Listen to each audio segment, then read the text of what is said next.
What.com Fair with Muffles comes to night, comes to song.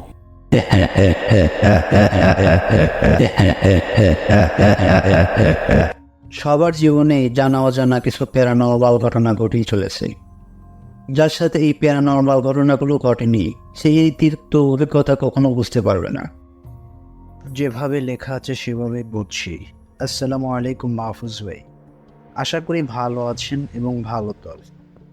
আমার নাম জোনায়েদ, আমি থাকি কুমিল্লা জেলায় দাউদকান্দি থানায় বারপাড়া নামক গ্রামে থাকি। এরপর তিনি তার মোবাইল নাম্বার দিয়েছেন। তিনি লিখেছেন, যেহেতু আমি ঢাকা থেকে অনেক দূরে থাকি সেই জন্য ঘটনাটি আপনাকে লিখে পাঠাচ্ছি। আমার ঘটনাটি পড়ে শোনালে অনেক খুশি হতাম। এই ঘটনাটি আমার এক বন্ধু, যার নাম সঞ্জয় মুরাদ, তার কাছ থেকে শোনা। তার এক বড় ভাই, সেই বড় ভাইয়ের সাথে এই ঘটনাটি ঘটেছে। আর কথা না বাড়িয়ে সরাসরি ঘটনায় চলে যাই। তার ভাই অর্থাৎ সঞ্জয় মুরাদের বড় ভাই গৌরবপুর হাসপাতালের একজন অ্যাম্বুলেন্স ড্রাইভার। উনি প্রত্যেক দিন রাত্রে রোগী বা লাশ আনা নেওয়া করে। কোনো দিন রোগী বা লাশ না পান তাহলে ভাড়া টানেন, মূলত প্যাসেঞ্জার আনা নেওয়া করে। তেমনি একদিন কোনো রোগী বা কোনো লাশ না পাওয়ায় তিনি ভাড়া টানার সিদ্ধান্ত নেন। তাই তিনি গৌরীপুর স্টেশনে এসে কুমিল্লার কিছু প্যাসেঞ্জার নেন। প্রায় 5 থেকে 6 জন প্যাসেঞ্জার ছিলেন তার গাড়িতে, এবং 4-5 জন প্যাসেঞ্জার নিয়েই তিনি কুমিল্লার দিকে রওনা হন। তখন রাত আনুমানিক 12টা। প্রথম কিছুক্ষণ সব কিছু ভালোই চলছিল, কিন্তু ড্রাইভার বেশ কিছুক্ষণ গাড়ি চালাতে চালাতে রাস্তার পাশে কিছু একটা আবিষ্কার করেন। পরে তিনি গাড়িটি থামালেন। তিনি সহ গাড়ির সকল প্যাসেঞ্জার গাড়ি থেকে নেমে দাঁড়ালেন। তারপর তারা সবাই রাস্তার পাশে একটা মৃত লাশ পড়ে থাকতে দেখলেন। এই দৃশ্যটা কিন্তু সবাই দেখতে পেয়েছিলেন। যেহেতু গাড়িটা অ্যাম্বুলেন্স ছিলেন, তাই গাড়ির সকল প্যাসেঞ্জার সিদ্ধান্ত নেন লাশটিকে কুমিল্লা মেডিকেলে নিয়ে যাবেন। এখানে একটা কথা বলে রাখা ভালো যে তাদের মনে একটা সন্দেহ ছিল যে লাশটি এখনও লাশ হয়ে ওঠেনি, এখনও হয়তো বেঁচে আছে। এই জন্য তারা সিদ্ধান্ত নেন তারা লাশটিকে কুমিল্লা মেডিকেলে নেবেন। তারপর তারা লাশটিকে গাড়িতে ওঠায়। এরপর ড্রাইভার গাড়ি চালানো শুরু করলো। এখানে বলা বাহুল্য যে ড্রাইভার সম্পূর্ণ একা সামনে ছিল আর প্যাসেঞ্জাররা ছিল পেছনে, অর্থাৎ প্যাসেঞ্জাররা লাশের সাথেই ছিল। একটু দূর যাওয়ার পর গাড়ির প্যাসেঞ্জার গাড়ি থামাতে বলে। তারা সবাই বলল একটু পরে চা নাস্তা খেয়ে আসবে। তারা সকলেই ড্রাইভারকে রেখে চা নাস্তা খেতে গেল। তখন আনুমানিক রাত 1টা। ড্রাইভার বেশ কিছুক্ষণ রাস্তার পাশে গাড়ি থামিয়ে অপেক্ষা করতে লাগলো, কিন্তু 1 ঘন্টা হয়ে গেল, প্যাসেঞ্জারদের আসার কোনো খবর নেই। এখন রাত আনুমানিক 2টা। রাস্তায় কোনো যানবাহনই নেই কোনো আলো, শুধুমাত্র ড্রাইভার একা রাস্তার মধ্যে বসে আছেন আর পেছনে আছে একটা লাশ। এভাবে বেশ কিছুক্ষণ বসে থাকার পর পেছন থেকে হঠাৎ ড্রাইভারকে ডাক দিল। ড্রাইভার মনে করলেন প্যাসেঞ্জাররা হয়তো চা নাস্তা করে চলে এসেছে। এরপর ড্রাইভার কারো গাড়িতে ওঠার শব্দ পেল। ড্রাইভার মনে করলো যে প্যাসেঞ্জার হয়তো গাড়িতে উঠেছে। তখন ড্রাইভার গাড়ির পেছনে ফিরে তাকাল। পেছনে ফিরে তাকিয়ে ড্রাইভার যা দেখলো তা দেখার জন্য সে সম্পূর্ণ অপ্রস্তুত ছিল। সেই মুহূর্তে সে দেখলো যে লাশটি বসে রয়েছে আর তার দিকে বড় বড় 2টি লাল চোখ তাকিয়ে রয়েছে। এই দৃশ্য দেখে সে গাড়ি ব্যাক করে পাগলের মতো গৌরীপুরের দিকে আবার চালাতে লাগলো। এভাবে কিছুক্ষণ চালানোর পরে সে সেই লাশটাকে তার পাশের সিটে আবিষ্কার করলো। এই দৃশ্য দেখার পর তার ভয় আরও বেড়ে যায়। এরপর সেই লাশটি তার সাথে কথা বলা শুরু করলো। এ ভয়ে গাড়ির স্পিড আরও বাড়িয়ে দিয়ে গাড়ি চালাতে শুরু করলো। পর্যায়ে সে গৌরীপুর হাসপাতালে পৌঁছে যায়। এরপর তার সহকর্মীরা তাকে গাড়িতে সেন্সলেস অবস্থায় খুঁজে পায়। তারপর তার সহকর্মীরা তাকে তার জ্ঞান ফেরান এবং তার সাথে কি হয়েছে এটা জিজ্ঞেস করলে সে আবল তাবল বলা শুরু করে। অর্থাৎ সে সম্পূর্ণরূপে পাগল হয়ে গিয়েছিল। তখন সে তার সহকর্মীদেরকেও বিশ্বাস করছিল না। মজার ব্যাপার যেটা হলো, তার সহকর্মীরা গাড়িতে কোনো লাশ খুঁজে পায়নি তখন, কিন্তু ড্রাইভারের সিটের পাশের সিটে এবং পেছনের সিটে অনেক রক্ত পড়ে থাকতে দেখে।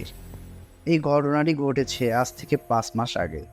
ঘটনাটি আমরা এতদিন জানতে পারিনি, কারণ সেই ড্রাইভার অর্থাৎ যার সাথে ঘটনাটি ঘটেছিল সে 4.5 মাসের মতো পাগলের মতো অবস্থায় ছিল। প্রায় অনেক চিকিৎসা করে সুস্থ করে তুললেও এখনও মাঝে মাঝে তিনি পাগলের মতোই আচরণ করেন। পরবর্তীতে আমরা তার সাথে দেখা করেছিলাম এবং অনুমতি নিয়েছিলাম ঘটনাটি শেয়ার করার জন্য। তিনি তার জন্য সবার কাছে দোয়া চেয়েছেন। এই ছিল ঘটনাটি। আশা করি ঘটনাটি ভালো লেগেছে। এরপর আমরা পরবর্তী ঘটনায় চলে যাব। ঘটনাটি শেয়ার করেছেন, তার নাম আশফিয়া। তিনি ঘটনাটি যেভাবে লিখে পাঠিয়েছেন আমি সেভাবেই বলছি। আশফিয়া লিখছেন, আমি যে ঘটনাগুলো লিখছি এই ঘটনাগুলো আমার বাসায় ঘটে যাওয়া ঘটনা। আমরা এই বাসায় 2 বছর আগে আসি। বাসায় আসার কিছুদিন পর থেকে আমরা বুঝতে পারি এই বাসায় জিন বা অন্য কিছু বসবাস করে। আমাদের বাসায় আগে যারা ছিলেন প্রত্যেকটা রুমে দোয়া বা আয়াত লাগিয়ে রেখেছেন। এমনকি পেছনের দরজার দিকে পেন্সিল দিয়ে সূরা লেখা ছিল, যা আমাদের কাছে একটু আজবই লেগেছে। কিছুদিন পর আমার ভাবি রুমে একটা কালো ছায়া দেখতে পায়। কিছুদিন পর ভাইয়া আর ভাবি ঢাকার বাইরে চলে যায়। আমি ঠিক রাত 12টা হবে তখন ওই রুমে গিয়ে চিন্তা করছি যে আসলেই এখানে কি কিছু আছে। হঠাৎ আমার সামনে দিয়ে 2টা পা, জাস্ট 2টা পা হাঁটু পর্যন্ত লাফ দিয়ে দিয়ে আমার সামনে দিয়ে চলে গেল। তো মানুষের পায়ের মতো দেখতে ছিল সেই পাগুলো। এরপর থেকেই শুরু হয় ঘটনা। অনেক রাতে দেখতাম রান্নাঘরে কেউ রান্না করছে। এরপর রান্নাঘরের কাছে গেলেই কোনো কিছুই নেই সেখানে। রান্নাঘরে জীবন্ত মাছ রাখলে অনেক আওয়াজ হতো। 1 পাতিল কাঁচা মাংস রাখলে অর্ধেক গায়েব হয়ে যায়। সকাল 10টার পর ওই রুমে অনেক আজব আজব আওয়াজ হতে থাকে এবং পাটা দিয়ে বাটাবাটির আওয়াজ পাওয়া যায়। আওয়াজ বন্ধ হলে ওইখানে অসংখ্য সাদা মোমের গুঁড়া পাওয়া যায়।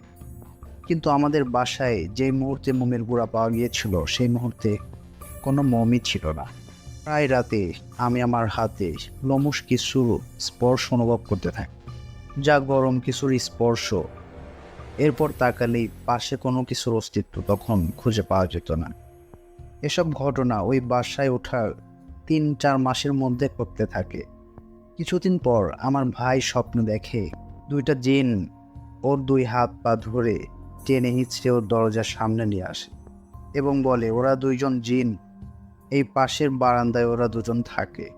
ওরা আমাদের তেমন কোনো ক্ষতি করবে না, কিন্তু এরা চায় না যে আমরা মিলাদ বা অন্য কোনো কিছু করি। এরপর আমার ভাই ঘুম থেকে উঠে দেখে যে ওর রুমের দরজার কাছেই সে পড়ে আছে। এটা শুনে আমরা সবাই চিন্তা করি যে এই বাসায় আসছি 4 মাস, কেউ কখনো আমরা বারান্দায় গিয়ে বসিনি বা ওই বারান্দা আমাদের কেউ কখনো ইউজ করেনি।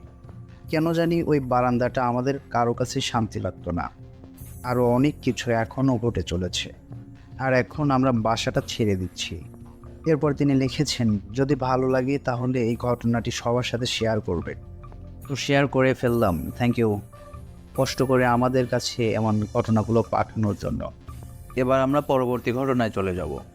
ঘটনাটি শেয়ার করেছেন আমাদের মডারেটর মোহাম্মদ নয়ন। চলুন তার মুখ থেকে ঘটনাটি শুনে আসি। ধন্যবাদ মাহফুজ ভাই আমাকে এই ঘটনাটি বলার সুযোগ করে দেওয়ার জন্য। তো এই ঘটনাটি যার কাছ থেকে কালেক্ট করেছি তার বাসা নারায়ণগঞ্জে। সে আমাকে ইমেইল করে স্টোরি হিসাবে তার ঘটনাটি আমাকে লিখে পাঠিয়েছেন। তো আমি সেটাই পড়ে শোনাচ্ছি। তো চলুন ঘটনাটি ফেরা যাক। ঘটনাটি ঘটেছিল তার দাদা এবং তার দাদার ছোটো ভাইয়ের সাথে। তো গ্রাম অঞ্চলের মানুষ তারা মানে তাদের ক্ষেত ছিল আর একটা ডিপ কল ছিল। মানে রাতের বেলায় দেখবেন কি গ্রাম অঞ্চলে রাতের বেলায় ভোর রাতে বা মাঝরাতে ওরা পানি দেবে, মানে খেতে পানি দেবে আর কি। তখন ছিল মানে ধান লাগানোর শুরুর মৌসুম। তো সে মৌসুমে তারা মানে ধান সবেমাত্র লাগিয়েছে, এই জন্য পানির প্রয়োজন হয়। আপনি খেয়াল করে দেখবেন বা অন্য কারো থেকে জিজ্ঞাসা করে দেখবেন যে গ্রাম অঞ্চলে মানে রাত্রেই পানি দেওয়া হয় আর কি। মানে জমিতে রাত্রে পানি দেওয়া হয়, দিনের বেলা কৃষকরা কাজ করে। তো একদিন রাতে তার দাদা এবং তার দাদার ছোট ভাই, মানে আমার দাদা, আমি তার ভাষাতে বলতেছি, মানে আমার দাদা এবং আমার দাদার ছোট ভাই মানে জমিতে যায় আর কি। যাওয়ার পর ওই যে আইল থাকে না, অনেক ভাষায় অনেক রকম করে বলে আর কি, মানে অনেক জায়গায় অনেক রকম বলে। আইল আমাদের এদিকে আইল বলা হয়। ওই আইল দিয়ে ডিপে মানে ডিপ কলের পানি যায় আর কি। তো একদিন রাত আমার দাদা এবং আমার দাদার ছোটো ভাই মাঠে যায়, দেখতে গেছে যে ডিপ কলটা চালু আছে কি না আর মানে পানি ঠিকঠাকভাবে যাচ্ছে কি না। তো আমার দাদার এবং আমার দাদা ছোটো ভাই যে ছিল না, দুজনে গেছে। তো যাওয়ার পর আমার দাদা দূর থেকে মানে বলতেছে কি যে দুইজন গেলে আর কি মানে মানে তখন তো কাদা মৌসুম, মানে কাদা ছিল আর কি, নতুন নতুন ধান লাগিয়েছে মাঠে, তো কাদা থাকে তো হয়। তো আমার দাদার পায়ে ছিল একটু সমস্যা, মানে একটু ফোড়া কোয়ালিটি। তো আমার দাদার ছোটো ভাইরে বললে কি তুই গিয়ে একটু দেখে আয় যে টাইলটা ঠিকঠাকভাবে আছে কিনা, পানি ক্লিয়ারভাবে যাচ্ছে কিনা। তো আমার দাদার ছোটো ভাই বলে কি আচ্ছা ঠিক আছে আমি দেখে আসি, তুমি এখানে দাঁড়াও। তো আমার দাদার ছোটো ভাই যায় দেখতে, যাওয়ার পর আমার দাদা সেখানে অপেক্ষা করতে লাগে। তো আমার দাদা মানে ডিপ কল ছিল, ওই ডিপ কলের পাশেই অপেক্ষা করতে লাগে আর কি, মানে কিছুটা দূরে আর কি, মানে 2-3 মিনিটের দূরত্বে দাঁড়িয়ে থাকে। সে দেখতে পায় যে যাচ্ছে তার ছোটো। তো যাওয়ার পর মানে অনেকটাই গেছে আর কি, তাকে দেখা যাচ্ছে না আর কি, রাতের বেলা তো তাকে আর দেখা যাচ্ছে না। তো তারপর যখন আধা ঘন্টা প্লাস হয়ে যায় তাও ফিরে না, আমার দাদা ছোটো ভাই ফিরে না। তখন আমার দাদা একটু টেনশনে পড়ে যায় আর কি, বলে কি যে এতক্ষণ গেল তো ফিরে না কেউ। তো এটা ভেবে আমার দাদা তখন ওই পানি মানে কাদামাটিতে নেমে যায়, মানে এগিয়ে এগিয়ে যায় দেখ। তারপর আমার দাদা কিছুটা যাওয়ার পর পিছন দিকে মানে একটা অনুভব করে যে একটা বাচ্চা মেয়ে কান্না করতেছে, একটা বাচ্চা মেয়ে কান্না করতেছে, মানে ডিপ কলের পাশে। ডিপ কলে যখন পানি পড়ে দেখবেন কি ডিপ কলে পানি পড়লে অনেকটা সাউন্ড হয়, সেই সাউন্ডকে মানে সাউন্ড ভিত্তি করে অনেক জোরে কান্না করতেছে। এটা দেখে আমার দাদা তো একটু দৌড় দিয়ে আসে। তো আসার পর দেখে যে ওই কান্নার আওয়াজটা থেমে গেছে। তো তারপর আবার মানে কন্টিনিউয়াসলি আবার আগের জায়গায় ব্যাক করতে লাগে, তো ফিরে যেতে লাগে। তো এমন সময় আবার দেখে যে একই অবস্থা, পিছনে মানে কিছুটা যাওয়ার পর দেখে যে আবার একই অবস্থা, কান্না করতেছে। মানে আগের কান্নার থেকে এই কান্নার সাউন্ডটা অনেক জোরে ছিল আর কি, মানে এখনকার কান্নার সাউন্ডটা অনেক জোরে ছিল আর কি। তারপরে সেটা আমার দাদা বুঝতে পারে যে এটা কোনো মানে বাচ্চা হতে পারে না, জিন বা অবয়ব কোনো কিছু। তারপরে আমার দাদা আর সেখানে না গিয়ে আমার মানে দাদার ছোটো ভাইকে খুঁজতে যায়। তো তারপর সে দেখে যে মানে জমির শেষ প্রান্তে গিয়ে দেখে যে আমার দাদার ছোটো ভাই পানি যায় না, যে আইল বললাম একটু আগে, ওই আইলটা ঠিক করতেছে, মানে একটু নষ্ট হয়ে গেছিলো, ওটা ঠিক করতেছে, এই জন্য হয়তো সময় লাগতেছিল। তো তখন পর্যন্ত আমার দাদার ছোটো ভাইকে কিছুই বলেনি। তারপরে কাজ শেষ করার পর যখন আমার দাদা এবং আমার দাদার ছোটো ভাই যখন ডিপ কলের মানে সামনাসামনি আসার পর দেখি যে মানে অনেকগুলো বাচ্চা যেভাবে একত্রে মিলে কান্না করলে যে সাউন্ডটা হয় না, সেম ওই সাউন্ডটাই হইতেছে, মানে অনেক জোরে। তখন আমার দাদার ছোটো ভাই তো ভয় পেয়ে যায় যে এতগুলো বাচ্চা কোথা থেকে আসবে আর কান্নাই করতেছে কেন। এবার আমার দাদা অনেকটা মানে সাহসী ছিল, এজন্য আমার দাদা সূরা কিরাত মানে যেগুলো পড়ার দরকার আর কি সবগুলো পড়তেছিল, দাদার ছোটো ভাইকেও পড়তে বলতেছিল। তারপর এভাবে করতে করতে মানে যখন কিছুটা এগিয়ে আসার পর তখন তারা মানে অনুভব করতে পারে যে তারা যে মানে মানে জমিটা অতিক্রম করতেছে, এই অতিক্রম করার জমিটা তারা মানে অতিক্রম করতে পারতেছে না আর কি, পার হতে পারতেছে না। তখন তারা পিছনে লক্ষ্য করে যে তারা ডিপ কলটায় পার হতে পারে নাই, মানে পানি দেয় যেটা ওইটা পার হতে পারে নাই।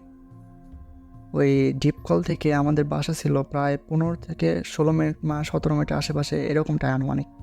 ওইটা পার হতে মানে হাঁটতে হাঁটতে আমার দাদারা তখন অনুভব করতে পারলো, তখনকার সময় ঘড়ি ছিল না, তারপরে তাদের অনুমানটা ঠিক ছিল প্রায় 40 থেকে 45 মিনিটের মতো সময় লাগছিল, মানে ওইটা করে মানে বাসায় আসতে পারতেছিল না আর কি, 45 মিনিট সময় হয়ে গেছে তাদের আনুমানিক সময়। তো তারা এক পর্যায়ে যখন মানে ব্রেক করতেই পারতেছিল না, পরে আবার ডিপ কলের কাছে যায়। তো যাওয়ার পর তখন আবার স্বাভাবিক হয়ে যায়, স্বাভাবিক হওয়ার পর তখন আবার তারা ব্যাক করতে লাগে। তো তারপরে কিছুটা স্বাভাবিকভাবে আসার পর আমার দাদা মানে অনুভব করে পিছনে কেউ একজন তাদেরকে ফলো করতেছে। তো এটা ভেবে আমার দাদা যখন পিছনে তাকায় তখন দেখে যে কেউ নেই। তখন আমার দাদার ছোটো ভাই একটু বেশি ভয় পাচ্ছিল। তো আমার দাদা করলো কি যে আমার দাদার ছোটো ভাই ছিল, তাকে সামনে দিয়ে দিল, বললো কি তুই আগে যা। তাহলে সে আগে যাচ্ছিল। আমার আরেকটা কথা বলতে ভুলে গেছি যে আমার দাদা যখন রাতে বের হতো আমার দাদার কাছে সবসময় একটা লাঠি থাকতো আর কি, জানেন হয়তো যে গ্রামের শিয়ালের উপদ্রব আছে, রাতের বেলায় শিয়াল দেখবেন কি আক্রমণ করে বসে, বা অনেক জীবজন্তু আছে যেগুলো, এই জন্য আমার দাদা লাঠি নিয়ে বের হতো। তারপরে যখন আমার দাদা লাঠিটা কাঁধে নিয়ে এগোচ্ছিল, এগোনোর পর কিছুটা আসার পর যখন মানে একটু পরেই তার কাঁধে কে যেন হাত রাখে, মানে আমার দাদা পিছনে ছিল, তো পিছনে থাকার কারণে আমার দাদার পিঠে কে যেন হাত রাখে, আমার দাদা বুঝতে পারে। তো মানে এভাবে লাঠিটা ছিল, মানে কাঁধের পরে ছিল, তখন কাঁধের পর থেকে লাঠিটা নামিয়ে মানে সূরা ইয়াসিন এক মুবিন পরে লাঠিতে ফু দিয়ে আমার দাদা করে কি ওই লাঠিটা মানে পিছন দিকে আর কি বাড়ি দেয়। বাড়ি মারার পর তখন একটা মানে ওই অপর কোনো কিছু থাকলে আর কি, পিছনে যদি কোনো কিছু থাকে বা উপর থেকে যদি কোনো কিছু পড়ে, মানে নিচে যদি পড়ে কাদামাটির পর, দেখবেন কি অনেকটা সাউন্ড হয়, অনেকটা সাউন্ড হলো।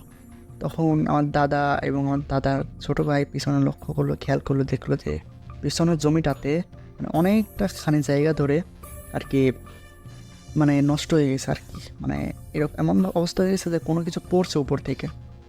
তো এটা দেখার পর আমার দাদা এবং আমার দাদার ছোটো ভাই তখন আর কোনো কিছু না ভেবে দ্রুত বাসায় চলে আসে। তো বাসায় চলে আসার পর যখন আমার দাদা মানে ভাবে কি যে মানে আমার দাদার সাথে এগুলো আগে ঘটেছে আর কি, মানে এতটা ভয়ের কোনো ঘটনা না, আগেও ছোটোখাটো ঘটনা ঘটেছে, তবে এখনকার মতো না, মানে এই ঘটনার মতো না আর কি। তারপরে আমার দাদার ছোটো ভাইকে মানে ফজরের পর ডেকে তুলে আমার দাদা আবার যায়, ফজরের পরে আবার যায় যেন পানিতে মানে ডিপ কল ছাড়বে, দিনের বেলা কিছুটা কাজ করবে, যদি পানি না পায় রাগারাগি করবে, মানে এইরকম ভেবে আমার দাদা আবার সেই মানে ডিপ কলটা চালু করতে চায়। তো যাওয়ার পর আমার দাদা আবার মানে ওই ভুঁই আমরা বলি, যেটা জমি অনেক জায়গায় অনেক রকম বলে, তো আমরা বলি ভুঁই আর কি, জমি। ওই জমিতে দেখে কি যে অনেকটা জায়গা ধরে মানে নষ্ট হয়ে গেছে, পুরো একদম নতুন ধান লাগিয়েছে, পুরো নষ্ট হয়ে গেছে। ওই জমিটা যার ছিল সে একদমই গরিব। তো আমার দাদা ওটা জরিমানা দিল, তো গরিব থাকার কারণে জরিমানা দেওয়ার পর তো আমার দাদা আবার বেশ কিছুদিন মানে তখন আর আমার দাদা রাতে আর যাইতো না, মানে রাতের বেলা পানি দিতে যাইতো না। তখন ফজরের পর 1-2 ঘন্টা, আবার বিকেলের দিকে কিছু ঘন্টা মানে মানে পানি দিত আর কি। তো আমার দাদা তখন আর রাতে পানি দিতে যেত না আর কি মাঠে। তারপরে আমার দাদাকে আবার মানে স্বপ্নে দেখানো হতো যে সে যেন আবার পানি দিতে গেছে, তাকে সেবার আর সে বেঁচে ফিরতে পারে না। এটা দেখে আমার দাদা খুবই ভয় পেয়ে যায়, সে অসুস্থ হয়ে যায় দিন দিন। এভাবে করতে করতে 4-5 বছর পর আমার দাদা মারা যায়। তো এই ঘটনাটি আমার দাদার ছোটো ভাইয়ের কাছ থেকে শুনেছি, তো সেটাই এখন আমি আপনার কাছে শেয়ার করতেছি, আশা করি ভালো লাগবে। ধন্যবাদ নয়ন ভাইকে আমাদের সাথে ঘটনাটি শেয়ার করার জন্য। এবার আমরা পরবর্তী ঘটনায় চলে যাব। ঘটনাটি শেয়ার করেছেন আমাদের মডারেটর মোহাম্মদ সোহাইব। চলুন তার কাছ থেকে ঘটনাটি শুনে আসি। আসসালামু আলাইকুম মাহফুজ ভাই, আশা করি ভালো আছেন। আমি জানি যে আপনি সবসময় ভালো থাকেন এবং অন্যকে ভালো রাখার চেষ্টা করেন। তো আজকে আমি যে ঘটনাটি শেয়ার করব সেই ঘটনাটি আমার এক বড় ভাইয়ের কাছ থেকে নেওয়া। তো বড় ভাইয়ের বাসা আমার বাসার পাশেই, তো আমি ঘটনাটি তার কাছে গিয়ে ঘটনাটি নিয়েছি। তো ঘটনাটি সে যেভাবে বলছে আমি আপনাকে সেভাবে বলছি। তো মাহফুজ ভাই, আমার বড় ভাইয়ের মাঠে অনেকগুলো পুকুর থাকার কারণে সে মাঠে গিয়ে পুকুরগুলো দেখাশোনা করে। তো অনেকগুলো পুকুর থাকার কারণে সে রাতে ওই পুকুরগুলোতে পাহারা দেয়। ওই মাঠে অনেকের পুকুর আছে, তাদের সঙ্গে একসাথে পাহারা দেয়। তো মাহফুজ ভাই হঠাৎ একদিন সে একাই পুকুরে যায়, তার সাথে যে লোক গেছিল সে তাকে বলছে যে তুমি একটু এইখানে থাকো, আমি একটু ঘুরে আসি। তো সেই লোক মাঠ থেকে চলে আসে। তো তখন আমার বড় ভাই একাই থাকে। তো পরবর্তীতে আর সে লোক আর মাঠে যায়নি। ও ভাবছে যে আমি তো একজনকে রেখে আসছি, ওই সবগুলো পুকুর একসাথে, পুকুর পাশাপাশি পুকুর, ও সবগুলোই দেখে রাখবে। তো আমার বড় ভাই সে তখন ওই পুকুরগুলো দেখাশোনা করতে শুরু করে।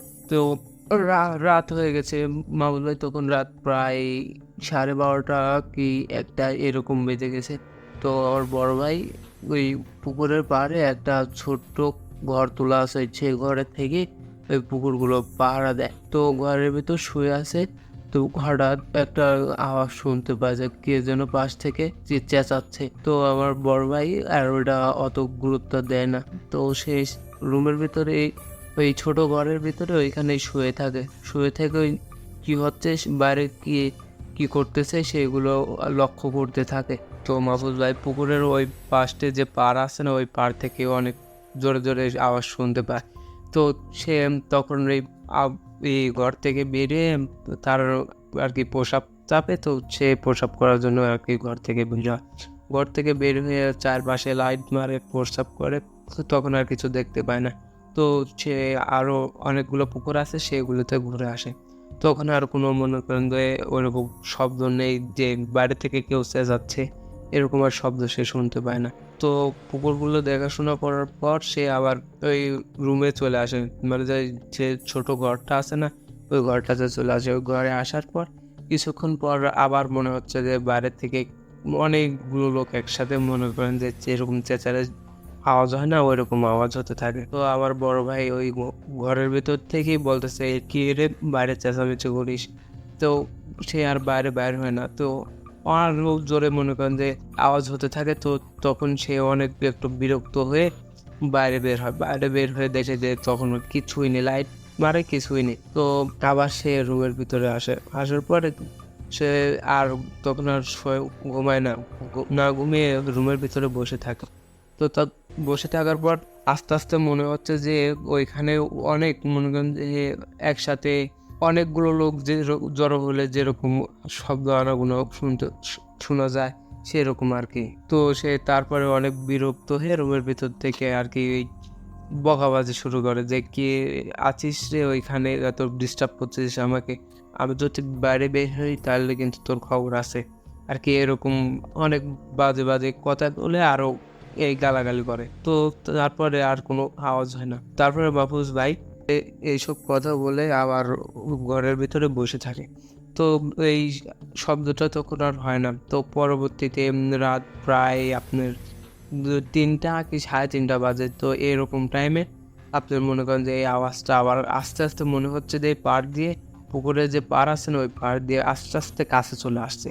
তো এরকম সে বসে থাকে, এরকম সে বিষয়টা লক্ষ্য করার পর সে মাদ্রাসায় পড়ছিল। তো তো তার বয়স অনেক, সে মাদ্রাসায় পড়ছিল ছোটবেলায়।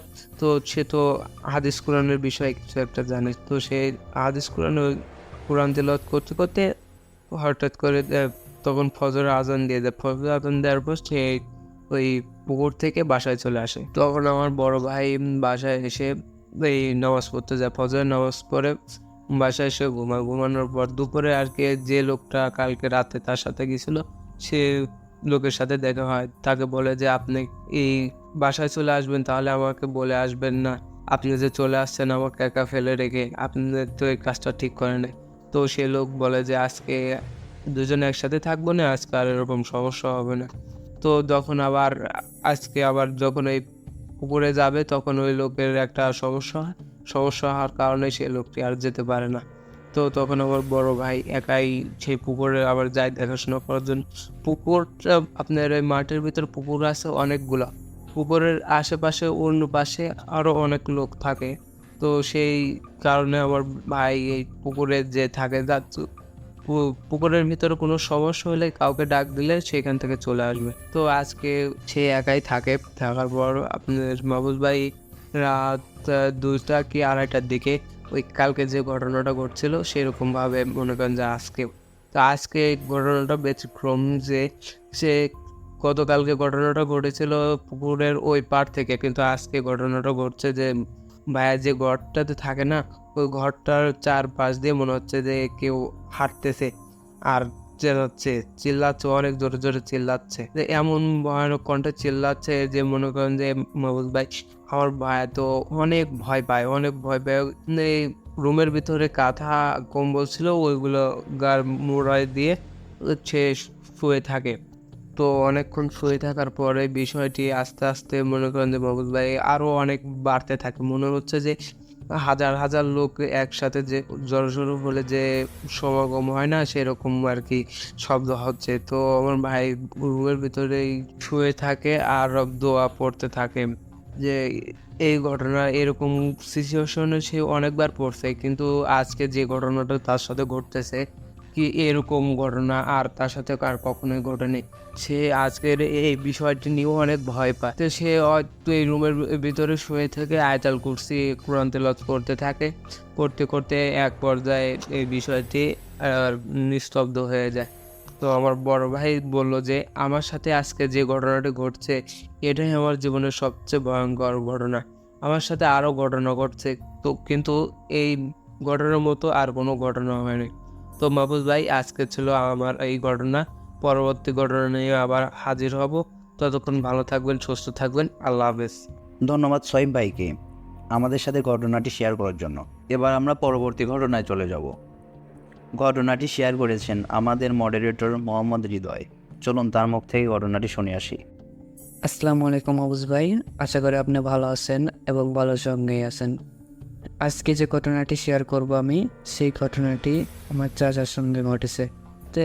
তো গ্রামে জানেন মাহফুজ ভাই যে কারেন্ট চলে গেলে এই 2-3টা বাড়ি সবাই একসঙ্গে হয় এবং একসঙ্গে হয়ে গল্প করে। তো ওই রকমই আর কি সবাই মিলে একসঙ্গে গল্প করছিলাম। তো তখন আমার চাচা আমারে সবাই একটা ঘটনা বলে, আমার চাচার সঙ্গে যে ঘটনাটি ঘটেছে আর কি ওইটাই আমাদেরকে বললো। তো মাহফুজ ভাই চেষ্টা করবো আমার চাচার মতন করে বলার, ও যেভাবে বলছে সেভাবে আপনারে বলার চেষ্টা করব। ঘটনাটি আজ থেকে 6 বছর আগে হয়। তো ঘটনাটি ঘটছে মাহফুজ ভাই বৃষ্টির দিনে। স্বাভাবিকভাবে বৃষ্টি যখন পড়ে এবং মাহফুজ ভাই বলতে গেলে বন্যা, যখন বন্যা হয় কি জোরে যখন বৃষ্টি হয় তখন গ্রাম অঞ্চলে মাহফুজ ভাই অনেক পানি হয়। তো মাহফুজ ভাই এই পানিগুলো গড়ে সব বিলে যায়। মাহফুজ ভাই বিলে যায়, তখন গ্রামের সবাই বিলে যার যার মতো খাদুম, আমাদের এদিকে খাদুম বলে মাহফুজ ভাই, মাছ ধরার জন্য খাদুম লাগায়। তো আমার চাচা তখন এই বৃষ্টির দিনে বিলে যায় খাদুম নিয়ে, বিলে যায় খাদুম লাগাতে যায়। তো মাহফুজ ভাই রাত কয়টার দিকে হবে, হয়তো 12টার দিকে মাহফুজ ভাই খাদুম লাগাতে যায়। তো খাদুম লাগায় বাসায় চলে আসে এবং এই খাদুমগুলো মাহফুজ ভাই হয়তো জানেন আপনি, যে খাদুমগুলো তুলতে হয় ধরেন আপনার রাত 3টা কি 4টার ওইদিকে খাদুমগুলো আবার তোলা হয়। তো মাহফুজ ভাই আমার চাচা ওই রাত 3টা-4টার ওইদিকে খাদম তুলতে যায় এবং খাদম তুলতে যায় দেখে একটা খাদমও আর নেই। খাদম যেখানে লাগাইছে মাহফুজ ভাই সেইখানে আর খাদম নেই। তো আমার চাচা এইগুলো দেখে একটু অবাক হয়ে যায় এবং একটু আশেপাশে খোঁজে কিন্তু পায় না মাহফুজ ভাই। এইরকম করে একটু পুকুর থেকে উঠে যায় এবং এগিয়ে যায়, দেখে যে মাহফুজ ভাই খাদমগুলো একটা পুকুরের বাঁধে পড়ে আছে, বাঁধের উপর পড়ে আছে। এইগুলো দেখে এবং দেখার পরে আবার কি করবে, আমার চাচা বড় মতন ওই খাদুম 2টা না 3টা ছিল, আর যে কয়টা ছিল মাহফুজ ভাই এগুলো আবার যেইখানে লাগাইছিল মাহফুজ ভাই ওইখানে লাগায় কি আমার সঠিক মনে নেই। হয়তো ওই খাদুমগুলো আবার বাসায় নিয়ে আসে মাহফুজ ভাই। বাসায় নিয়ে আসার পর সেই দিনটা যায়, আবার রাত 12টার ওইদিকে আবার যায় ওই যে জায়গা লাগাইছিল মাহফুজ ভাই খাদুমগুলো ওই জায়গা আবার খাদুমগুলো লাগায় চলে আসে মাহফুজ ভাই বাসায়। তো বাসায় আসার পর আবার রাত কয়টা 3টা না 3:30টার ওইদিকে মাহফুজ ভাই আমার চাচা আবার বিলে যায়। যাওয়ার পরে যে জায়গায় খাদুম লাগায় ওই জায়গা যায় মাহফুজ ভাই। যাওয়ার পরে আবার মানে পরবর্তী দেখে যে ওই খাদুমগুলো আর নেই, মাহফুজ ভাই খাদুমগুলো আর নেই। তে আমার কাকার একটু সন্দেহ হয় এবং যে সোজা ওইখানে যায় মাহফুজ ভাই, যেইখানে খাদুম 2টা ছিল ওইখানে যায়। যাওয়ার পর দেখে মাহফুজ ভাই ওইখানেই খাদুম 2টা আবার পড়ে আছে। তো আমার চাচা আর কি করবে, একটু সন্দেহ হয় এবং আশেপাশে একটু দেখার পরে মাহফুজ ভাই আমি আর কিছু দেখি না এবং বাসায় চলে আসি খাদুম নিয়ে আসার পরে আমি আর কি করি, যে জায়গায় খাদুম লাগাই ওইখানে আর খাদুম লাগাই না মাহফুজ ভাই, খাদুমগুলো না লাগাইয়া অন্য 2-3 সাইডে লাগাই। তো লাগানোর পর আমি রাত 12:30টার দিকে লাগার একটু বাড়িতে আসি না, একটু সন্দেহ হয়। এই কারণে আর কি মাহফুজ ভাই একটু পাশে একটু ফাঁকে আমি খাড়া থাকি, একটু মানে অনেকটাই ফাঁকে আমি একটু খাড়া থাকি। খাড়া থাকার পর 30 মিনিট, প্রায় 30 মিনিট খাড়া থাকি, কিন্তু কিছু আমার চোখে পড়ে না মাহফুজ ভাই। এই কারণে আর কি আমি বাসায় চলে আসি। আস্তে আস্তে আমার প্রায় রাত 1টা বেজে যায়। বেজে যাওয়ার পর আর আমি কি বাসায় আসি, ঘুমাসি না একটু পর আর কি আমি আজকে একটু ওই ঘটনা ঘটে এই জন্য কি আর একটু আগে যাওয়ার চেষ্টা করি মাহফুজ ভাই। ধরেন 3টা, 3:30টার দিকে যাই, সেই জায়গায় আজকে আমি বাড়াইছি 2টা, 2:30টার দিকে। আর রাত 2:30টার দিকে আমি টস হাতে নিয়ে বাড়াইছি বিলের উদ্দেশ্যে। তো মাহফুজ ভাই আমি যখন আমার যে যে জায়গায় খাদমগুলো লাগাইছিলাম ওই জায়গায় যাই। যার পর মাহফুজ ভাই আমি তো অবাক। মাহফুজ ভাই আমার চোখে আমি যে কী দেখছি মাহফুজ ভাই, আমার নিজেরই বিশ্বাস হচ্ছে না যে মাহফুজ ভাই এমন একটা কাহিনী। মাহফুজ ভাই সাদা পরিহিত একটা মহিলা, মাহফুজ ভাই মহিলা আর কি, মানে খাদমটা হাতে নিয়ে খাদমের মধ্যে হাত দিয়ে মাছ বের করে মানে কাঁচা মাছ আমার যেগুলো পড়ছিল খাদমে ওইগুলো একবারে মাহফুজ ভাই আমার গালে নিয়ে খেয়ে ফেলছে মাহফুজ ভাই। এই দেখে আমি তো অবাক। এই ঘটনাটি আমার নিজের চোখে দেখে মাহফুজ ভাই আমি অনেক ভয় পেয়ে যাই এবং ওইখান থেকে তৎক্ষণাৎ আমি চলে আসতে লাগি। তখন মাহফুজ ভাই ওই সাদা শাড়ি পরিহিত মহিলা আমাকে ডাক দেয় যে এই কোথায় যাস তুই, এমনভাবে মাহফুজ ভাই ডাক দেয় আমি অনেক ভয় পেয়ে যাই। মানে কীভাবে হা হা করে হেসে আমার ডাক দেয়। তো আমি তখন ভয় ওইখানেই দাঁড়িয়ে যাই এবং আমার পিছন থেকে হা হা করে বলল যে কোথায় যাস তুই, কোথায় যাস, তোর খাদুম নিবি না, তোর খাদুম নিয়ে যা, তোর খাদুম নিবি না। তখন আমি আরও ভয় পেয়ে যাই এবং ওইখানেই মাহফুজ ভাই ওইখানেই অজ্ঞান হয়ে যায় এবং আমার জ্ঞান থাকে না। পরের দিন আমি যখন জ্ঞান ফিরে তখন আমি দেখি আমার নিজের বাসায়। তখন আমি আমার ওয়াইফকে জিজ্ঞাসা করি যে আমি এখানে আসলাম কিভাবে। আমি তো মাঠে ছিলাম, চকে বিলে ছিলাম, বিলে থেকে এখানে আসলাম কিভাবে। মানে আমার মাউস বাইক তখন আমার কথা বলতে আমার থেতে মেতে লেগে যাচ্ছিল। তো তখন আমার ওয়াইফ তখন আমাকে বলে কি তুমি কি বলো, তুমি তো চকেই যাও নাই, তুমি তো বিলে যাও নাই, তুমি বিলে খাদম তুলতে যাবো। আমি রাত্রে তোমারে ডাকলাম, তোমারে বললাম, তুমি বললা যে না আজ যাবো না। তে মাহফুজ ভাই এই ঘটনাটি যখন আমার সঙ্গে ঘটে কি এই কথাটা যখন আমি আমার ওয়াইফ থেকে শুনি তখন তো আমি অনেক ভয় পেয়ে যাই এবং আর আমি কোনোদিনও মাহফুজ ভাই বিলে যাই না এবং আমার যে খাদমগুলো চকে ছিল বিলে ছিল এগুলো আর আমি কোনোদিনও আনতেও যাই না আর চকেই যাই না মাহফুজ ভাই ভয় পেয়ে রাত্রে। অবশ্যই দিনে যাই, আমাদের মাঠে জমি ছিল, জমি চাষ ওইগুলো আর কি ধান খেত এইগুলো এর জন্য যায়, আর রাত্রে কোনোদিনও চোখে যায় না। এই ঘটনাটি ঘটার পর এই ছিল আজকের ঘটনা মাহফুজ ভাই। আশা করি আপনি ভালো আছেন এবং ভালো সঙ্গে আছেন। ধন্যবাদ। ধন্যবাদ হৃদয় ভাইকে আমাদের সাথে ঘটনাটি শেয়ার করার জন্য। ধন্যবাদ সবাইকে আমাদের পুরো ঘটনাটি শোনার জন্য এবং পরবর্তী ঘটনাগুলো শুনতে চাইলে আমাদের পাশে থেকে চ্যানেলটিকে সাবস্ক্রাইব করে রাখবেন। ধন্যবাদ সবাইকে।